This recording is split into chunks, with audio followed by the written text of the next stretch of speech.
Jordan Missig, driver the number 21 for Able Motorsports in INDY NXT by Firestone.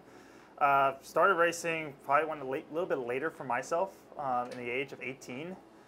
Most kids, nowadays started racing when they're like between 5 or 11, so 18 is a little late in the game. But have always had a love for racing ever since I grew up. My family's kind of been into racing, from my grandfather who started working on a Formula 5000 team, to my dad who's kind of been in the body shop business for just shy of 30 years, at 29. And with the family aspect, they love coming to races.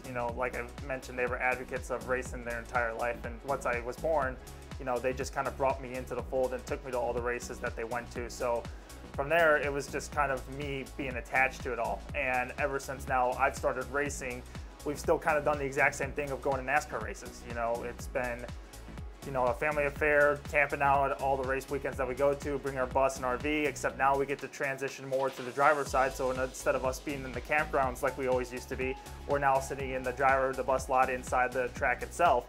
Every now and then we still get that camping feel in the aspect of going, outside of the driver owner lot as much as we can to kind of be with the fans and everything, to kind of reminisce in that feeling that we've always had.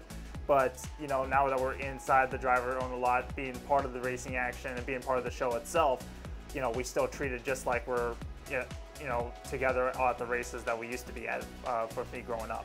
Mental Health Awareness Month to me is kind of a way to show people, that everyone's their rightful self, and they need to be proud of themselves in that sense. Whether it's having ADHD, or having dyslexia, or a disability that's hindering you in life, people just need to know that it's okay to have that, and if anything, own up to it in that sense. Because me personally, myself, going through school, I've been diagnosed with ADHD at an early age of 5, and when I was knowing that, going through school was tough for me.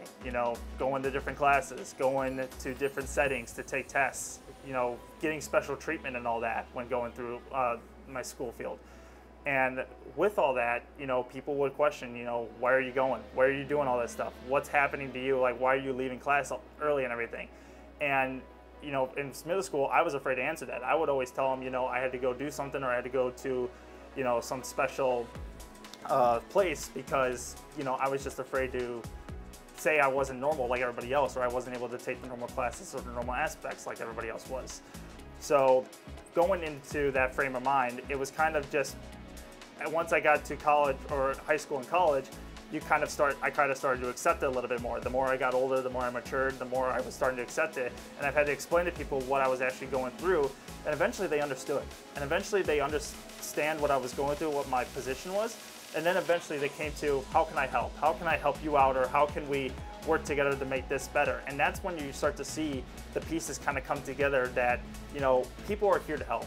And it's not just everyone's out for their own self. People are willing to help you out.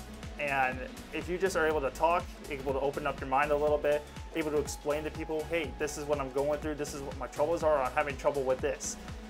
It's the exact same frame of mind, and then you can compare it to racing-wise. I'm having trouble through a corner, I'm having trouble through getting good exit off a straightaway.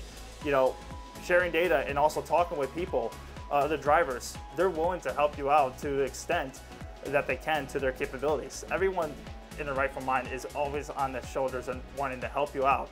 It's just getting the proper information and the proper dialogue to them and explaining to them in the right way, so that way they can help you out to the best of their ability. So I think being able to own up to any disability that you have, use that to your advantage. It's technically what your superpower is and what makes you who you are.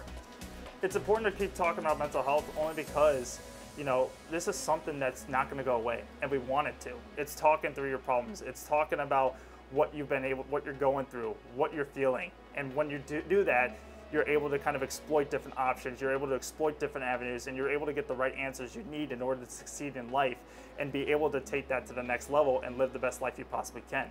So if anybody has any questions or anything that wants to go towards mental health or anything like that, Racing for Mental Health at racingformentalhealth.com is the best place to do it, or you can give them a call at 815-927-7464.